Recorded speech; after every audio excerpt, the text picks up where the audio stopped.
Bonjour!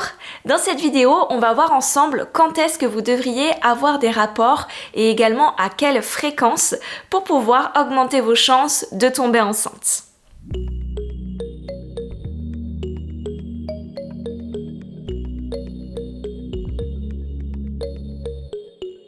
Je sais pas vous, mais moi personnellement, quand j'étais adolescente, on m'a énormément expliqué qu'il fallait faire attention à sa contraception, à chaque fois faire attention, etc. parce qu'il suffisait d'une fois pour que je tombe enceinte. Et j'imagine que vous avez également grandi avec cette idée que finalement, en un claquement de doigts, on peut tomber enceinte. Alors oui, pour certains couples, ça va être le cas, et c'est fabuleux pour eux quand ils désirent avoir un enfant et qu'ils peuvent concevoir cet enfant immédiatement. Pour autant, c'est pas forcément la réalité de tous les couples et d'ailleurs d'une grande majorité de couples. Et généralement, quand on essaye d'avoir un bébé et que ça vient pas aussi rapidement que ce qu'on s'était imaginé, ça peut être très difficile à vivre. Si c'est votre cas, sachez que je comprends complètement que ce soit difficile et je tenais vraiment à commencer cette vidéo en vous expliquant que votre réalité, c'est également celle de plein d'autres femmes et que vous n'êtes absolument pas seule à devoir attendre avant de pouvoir tomber enceinte. Concrètement, ce qu'il faut garder en tête, c'est que pour tomber enceinte, il faut que vous ayez des rapports en période fertile. Vous n'êtes pas fertile sur n'importe quel jour de votre cycle. Il faut vraiment que vous ayez des rapports pendant cette période fertile pour qu'un ovule et un spermatozoïde puissent se rencontrer et que vous puissiez tomber enceinte. Alors, quand est-ce que c'est que votre période fertile ? Elle va durer plus ou moins 5 jours avant votre ovulation. Et c'est pendant cette période-là du coup que c'est nécessaire d'avoir des rapports pour être certaine que il y a bien et bien des spermatozoïdes à l'intérieur de vous et que quand l'ovule va être libéré, il va pouvoir trouver en face de lui un ou des spermatozoïdes qui lui conviendront. Donc en fait, si vous voulez, un ovule, il va pas vivre extrêmement longtemps. Il a une fenêtre de durée de vie qui va être assez courte. Les spermatozoïdes, eux, ils vont pouvoir vivre un petit peu plus longtemps. Tout simplement parce que avant votre ovulation, vous allez sécréter un mucus qui s'appelle la glaire cervicale qui va maintenir en vie les spermatozoïdes jusqu'au grand moment de l'ovulation. Donc si vous avez des rapports un peu avant l'ovulation, même si c'est pas le jour J, les spermatozoïdes vont rester en vie à l'intérieur de vous jusqu'au grand moment. On a souvent tendance à penser qu'il faut absolument tout miser sur le jour J de l'ovulation, mais ce serait prendre des risques entre guillemets, parce que déjà vous êtes fertile avant, même si vous n'êtes pas forcément fécondable, et en plus vous pourriez passer à côté de votre ovulation en pensant ovuler plus tôt ou plus tard, et du coup passer à côté de votre cycle. Donc finalement, ce qui va être important, c'est d'avoir des rapports plus ou moins 5 jours avant votre ovulation pour que les spermatozoïdes soient bel et bien à l'intérieur de vous et pour que quand l'ovule soit libéré, ils puissent bel et bien en rencontrer un. Après, pour l'ovulation, chaque femme est différente.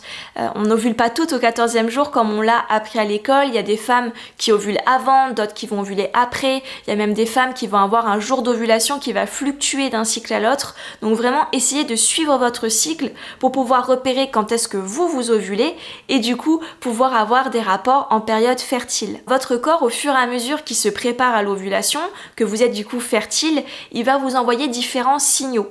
Alors, ça va pouvoir être selon les femmes un petit peu changeants, différents, à vous d'essayer d'écouter ces signaux-là pour pouvoir repérer votre période fertile. Alors, selon les femmes, ça peut être d'observer de la glaire cervicale quand vous allez aux toilettes.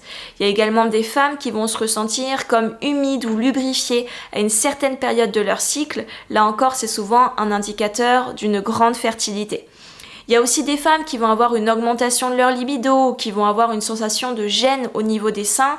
Ça va vraiment pouvoir être varié les signaux que va vous envoyer votre corps, mais je vous invite à vraiment essayer de les repérer pour pouvoir savoir quand vous êtes fertile et pour pouvoir avoir du coup des rapports pendant cette période-là pour pouvoir tomber enceinte. Si vous n'êtes pas trop à l'aise avec ces signaux-là, vous pouvez également utiliser des tests d'ovulation qui vont vous permettre du coup de repérer votre période fertile. Maintenant, vous savez qu'il faut que vous ayez des rapports en période fertile pour pouvoir tomber enceinte, mais vous vous demandez peut-être, oui, mais combien ? Est-ce qu'il faut que j'en ai un jour sur 2 ? Est-ce qu'il faut que ce soit tous les jours, plusieurs fois par jour ? Ou au contraire, est-ce qu'une seule fois suffit ? Et donc, c'est maintenant à cette question que je vais vous répondre. On va parler de la fréquence des rapports. Alors, la première chose que j'aurais envie de vous dire, c'est que dans l'idéal, ça serait super si vous pouviez avant tout vous concentrer sur vos envies et vos ressentis. Mais après, il y a la réalité et j'en ai conscience aussi. Quand on veut avoir un bébé, on essaie aussi de maximiser ses rapports. Et donc, je vais essayer de vous donner une réponse concrète à cette question-là. À partir du moment où vous êtes en période fertile, donc par exemple que vous observez votre glaire cervicale, je vous invite à avoir des rapports plutôt réguliers, donc ça peut être plus ou moins un jour sur deux, pour être certaine de ne pas passer à côté de votre ovulation et pour être certaine qu'à l'intérieur de vous, il y a des spermatozoïdes qui sont en vie jusqu'au moment de l'ovulation où la rencontre pourra avoir lieu. Après, si vous êtes très à l'aise avec vos ressentis, avec les messages que vous envoie votre corps, ou bien si vous utilisez des tests d'ovulation, alors vous allez généralement pouvoir savoir avec un petit peu plus de précision quand est-ce que l'ovulation arrive.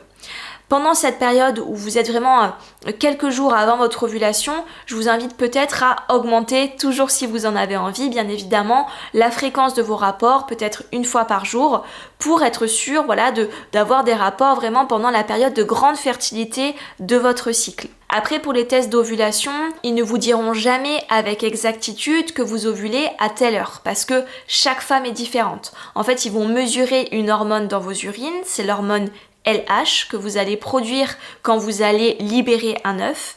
Mais après, chaque femme est unique. Donc, il y a des femmes qui vont ovuler avant le pic de LH que va mesurer le test, d'autres au moment du pic et d'autres encore après.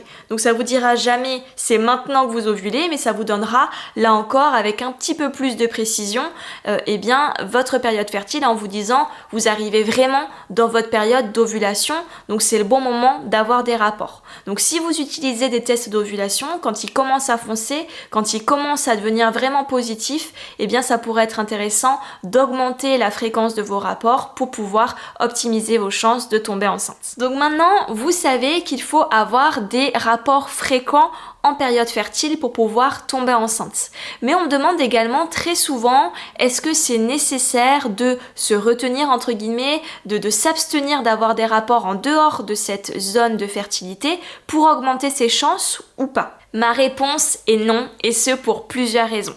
La première raison, c'est qu'en misant tous vos rapports uniquement sur la période de fertilité, vous allez vous mettre beaucoup de pression sur les épaules, mais également sur celle de votre conjoint. La seconde chose, c'est qu'en vous retenant d'avoir des rapports, vous auriez certes une plus grande quantité de spermatozoïdes, mais ils seraient certainement de moins bonne qualité. Il est vraiment important que vous renouveliez régulièrement le stock de spermatozoïdes de votre conjoint pour qu'il soit vraiment de bonne qualité et que vous puissiez optimiser vos chances de conception. Une autre question que je reçois très souvent, c'est à partir de quand m'inquiéter. C'est vrai qu'on vous dit très souvent quand vous allez consulter après plusieurs mois d'essai, quand vous exposez vos craintes et vos peurs, il est fort probable qu'on vous réponde « oui, mais vous êtes trop stressé, laissez le temps au temps, vous êtes jeune » ou ce genre de choses. Et j'avais vraiment envie de vous expliquer pourquoi ils vous disent ça afin que vous puissiez le comprendre. En fait, si vous voulez, à 25 ans, on a plus ou moins 25% de chances de tomber enceinte par cycle. Et quand l'âge va augmenter, ce pourcentage, il va descendre, il va décroître. Donc les médecins, ils se disent que avant 1 an d'essai, potentiellement, vous n'avez pas eu la chance de tomber sur ce pourcentage-là, et donc ça peut être normal que ça prenne un petit peu de temps, et donc c'est pour ça qu'ils vous demandent de patienter. Si c'est difficile pour vous, que vous avez l'impression qu'il y a quelque chose qui va pas, que vous vous sentez pas écouté, entendu, je vous invite vraiment à prendre l'avis de différents professionnels de santé jusqu'à trouver celui qui vous conviendra. Et en parallèle, je vous invite aussi à faire un suivi de cycle sur 3 mois environ avec observation de votre glaire cervicale et suivi de votre température pour pouvoir lui donner ces informations sur votre cycle et qu'il puisse vous orienter vers les examens qu'il jugera le plus approprié pour vous. Donc voilà, je pense avoir répondu aux questions les plus fréquentes qu'on peut me poser concernant les rapports et le projet de conception. Après, je tiens vraiment à préciser que là, on a parlé de tout l'aspect pratique et technique, on va dire, mais qu'il y a plein d'autres éléments qui rentrent en compte quand on veut avoir un bébé. Il y a le fait d'avoir une bonne circulation sanguine, de dynamiser son corps, de travailler avec les phases de son cycle, d'envoyer les bons messages à son cerveau. Enfin voilà, il y a vraiment plein de choses sur lesquelles on peut travailler. Et d'ailleurs, si vous avez envie de travailler sur ces choses-là, je vous invite à regarder les différents programmes que je peux vous proposer, de yoga, de méditation, de massage, que vous pouvez découvrir en cliquant sur les liens sous cette vidéo. Voilà, si vous êtes à la recherche de choses que vous avez envie de mettre en place, de faire activement pour soutenir votre projet de conception. Mais voilà, vraiment je tenais à dire que vouloir un bébé, c'est pas uniquement se limiter aux rapports qu'on peut avoir et au bon moment où les avoir. Voilà, c'est vraiment beaucoup plus global et ça me paraissait important de le préciser en conclusion. En tout cas, si cette attente, elle est difficile pour vous, sachez que vous n'êtes pas seul, sachez que je comprends que ce soit difficile et que je pense très très fort à vous. Je vous envoie toutes mes plus belles ondes et je vous souhaite sincèrement le meilleur pour la suite.